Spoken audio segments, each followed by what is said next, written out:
orang berdemonstrasi sebab orang kata pemimpin tu tak dengar. Dia diterusi kebelakangan ni kita terusi notis mahasiswa ada berdemonstrasi tentang beberapa perkara. Dan dulu saya ada juga kawan-kawan yang daripada gerakan. Jadi saya tanya mereka kenapa nak berdemonstrasi.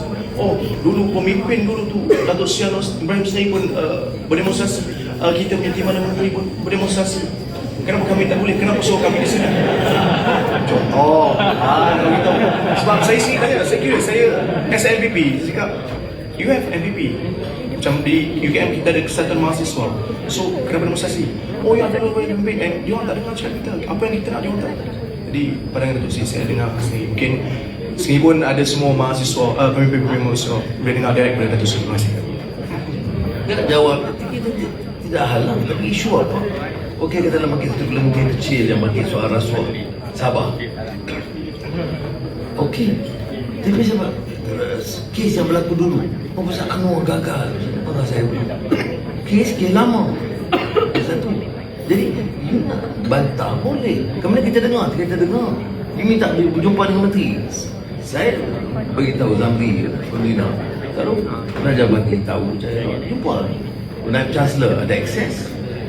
Ada kes tertentu yang saya tahu juga lambat Naib Chancellor jawab juga. Dia kontak. Kita beritahu jumpa lah. Tapi janganlah bagi je mesti jumpa minggu ni. Dia ada syarat, dia ada persidangan itu. Jadi saya ingat harus beri ruang. Jangan pada zaman berbeza. Kita dulu bukanlah saya nak kata semua mudah, tapi dulu nak akses.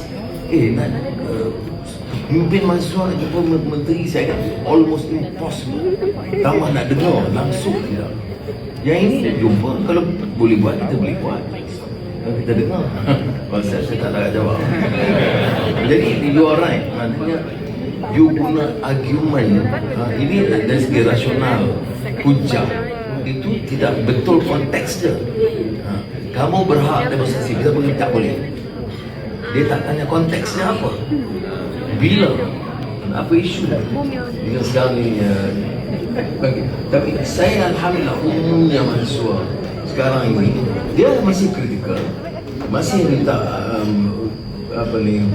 kita dengar dan masih bagi pandangan. Saya tak ada masalah, bukan itu masalah.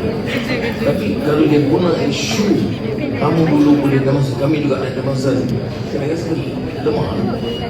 Kami dulu tak ada telefon, kami dulu tak ada komputer, kami dulu tak ada ni bantuan-bantuan yang kita bagi sekarang. Jadi takkan nak hujah yang sama.